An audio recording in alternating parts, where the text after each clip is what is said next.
नागपूर पुन्हा हादरलं. एक तरुणीचं स्वप्न, जिद्द आणि भविष्य एका क्षणात रक्तात माखलं. पोलीस भरतीची तयारी करणारी, स्वतःच्या पायावर उभं राहण्याचं स्वप्न पाहणारी तरुणी आणि तिच्याच प्रेमाला माणूस तिचा खुनी ठरतो. ही घटना फक्त एक गुन्हा नाही, तर नात्यांवर, विश्वासावर आणि समाजावर प्रश्नचिन्ह उभं करणारी आहे. 22 जानेवारीची संध्याकाळ. स्थळ नागपूरच्या कळमेश्वर रोडवरील एक ओयो हॉटेल.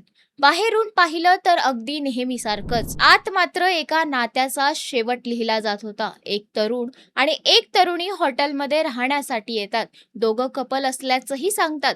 सुरुवातीला सगळं शांत. कुणालाही कल्पना नाही की काही तासातच इथे मृत्यू होणार आहे.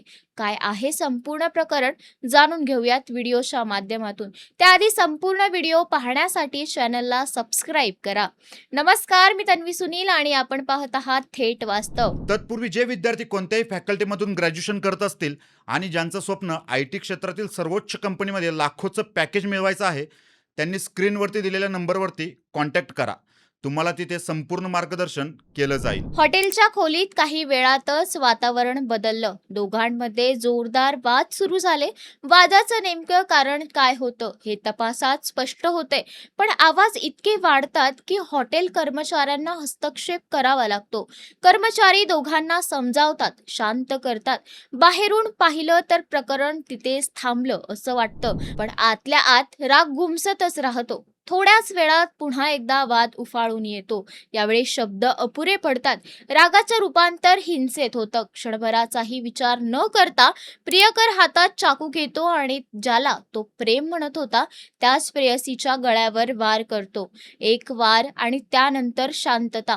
ती तरुणी रक्ताच्या धारोळ्यात कोसळते. मदतीसाठी कुणी नाही. काही क्षणातच तिचा श्वास थांबतो. ती तरुणी काही सामान्य नव्हती. ती पोलीस भरतीची तयारी करत होती.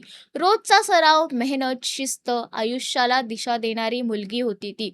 घरच्यांसाठी आशा होती. मुलगी पोलीस होणार या अभिमानाने तिचे घर जगत होतं. पण प्रेमाच्या नावाखाली आलेल्या रागानं तिचं आयुष्य हिरावून घेतलं.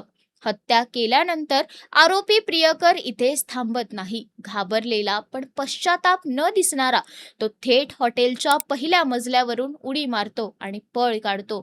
एकीकडे खोलीत मृतदेह, दुसरीकडे फरार आरोपी. काही वेळातच हॉटेल कर्मचाऱ्यांना संशय येतो. खोली उघडली जाते आणि समोर दिसतं ते दृश्य अंगावर काटा आणणारं आहे. घटनेची माहिती पोलिसांना दिली जाते. पोलीस तात्काळ घटनास्थळी दाखल होतात. पंचनामा केला जातो. मृतदेह शवविच्छेदनासाठी पाठवण्यात येतो. परिसरातील CCTV फुटेज तपासलं जातं. आरोपी उडी मारून पळताना कॅमेरात कैद झालेला असतो.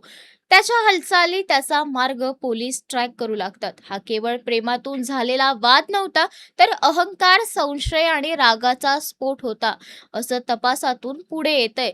जर तू माझी नाहीस तर कुणाचीच नाहीस या मानसिकतेनं हे भीषण रूप. आज अशा घटना वारंवार समोर येत आहेत. जिथं प्रेम हक्कात बदलतं तिथं हक्क हिंसेत बदलतोय.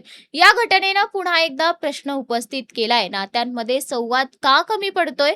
रागावर नियंत्रण का राहत नाही? आणि सर्वात महत्वाचं म्हणजे प्रेमाच्या नावाखाली हिंसा सहन करावी लागते का? त्या तरुणीनं जर वेळीच बाहेर पडण्याचा निर्णय घेतला असता तर कदाचित आज ती जिवंत असती. पण भीती, भावनिक गुंतवणूक आणि समाजाचा दबाव अनेकदा निर्णय घ्यायला रोखतो. पोलीस तपास वेगात सुरू आहे. आरोपीला लवकरच अटकही होईल असा विश्वास व्यक्त केला जातोय. पण अटक झाली म्हणजे सगळं संपलं असं नाही. एक आयुष्य गेलंय, घर उद्ध्वस्त झालंय, आई वडिलांचं स्वप्न मोडलंय आणि समाजाने पुन्हा एकदा मुलगी गमावलीये. नागपूरची ही घटना आपल्याला फक्त धक्का देऊन थांबत नाही, तर आरसा दाखवते. प्रेम, नातं, राग आणि हिंसा यांमधली सीमारेषा किती नाजूक आहे हे दाखवतंय. वेळेत सावध होणं, हिंसक संख्येत ओळखणं आणि स्वतःच्या सुरक्षिततेला प्राधान्य देणं किती गरजेचं आहे हे पुन्हा अधोरेखित करतं. हा व्हिडिओ केवळ एक कथा सांगण्यासाठी नाही, तर एक इशारा आहे. कारण पुढची बातमी कुणाच्या घरातून येऊ नये म्हणून. अशाच वास्तवाची जाणीव करून देणाऱ्या माहितीपूर्ण व्हिडिओसाठी लाईक, शेअर, सबस्क्राईब करायला विसरू नका. धन्यवाद.